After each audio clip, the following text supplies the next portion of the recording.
नमस्कार बंधुरा आशा करছি সকলেই ভালো আছো আর আমরাও কিন্তু বেশ ভালোই আছি। আবার আরেকটি নতুন ভিডিওতে তোমাদের অনেক অনেক স্বাগত জানাচ্ছি।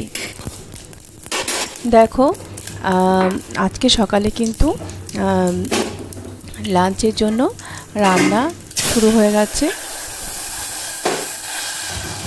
আজকে ভাবছি একটুখানি কলাইয়ের ডাল বানাবো, তো সেই মতো প্রেসার কুকারে আগেই কিন্তু আমি ছোঁক দিয়ে নিলাম। মানে ডালটা আগে কি করতাম যে ডালটা সিদ্ধ করে নিয়ে তারপর কড়াইতে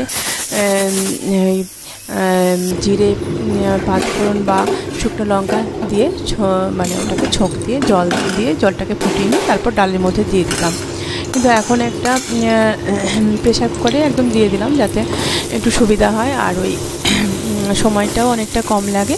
তো প্রেসার কুকারের মধ্যেই আমি জিরে পাঁচফোড়ন সামান্য একটু তেল দিয়ে একটুখানি শুকনো লঙ্কা দিয়ে অল্প পরিমাণে জল দিয়ে ভেজে নিয়ে তারপর জল দিয়ে দিলাম, দিয়ে এটা কিন্তু হয়ে গেল। আজকে আমি তো সেই ডালটা কিন্তু আমি ওখানে অ্যাড করে দিলাম জলটা। সেজন্য আলু তারপর তারপরে একটু শ্যালো ফ্রাই করে নিচ্ছি। আলুগুলো ভেজে রেখে কড়াইতে হালকা একটু ঘি দিয়ে দেব, আর ঘিয়ের মধ্যে আমি কিন্তু পনিরগুলোকে হালকা করে শ্যালো ফ্রাই করে নেব। পনিরগুলোকে এখানে শ্যালো ফ্রাই করে নিয়ে আলুগুলো করে নিয়ে এখানে কাবলি ছোলাটা একবার সিটি দিয়ে নেব।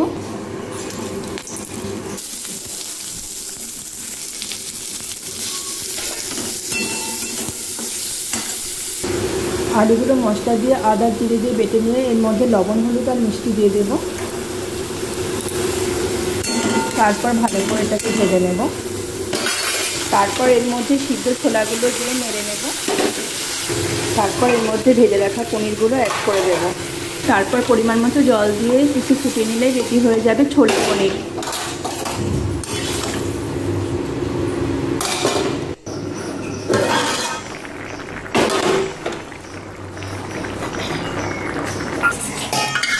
তো আজকে এই পনিরের তরকারিটা ছিল, আর ছিল কলাইয়ের ডাল, আর রান্না হয়েছিল আলু ভাজা, আর কালকেকার একটু সবজি ছিল।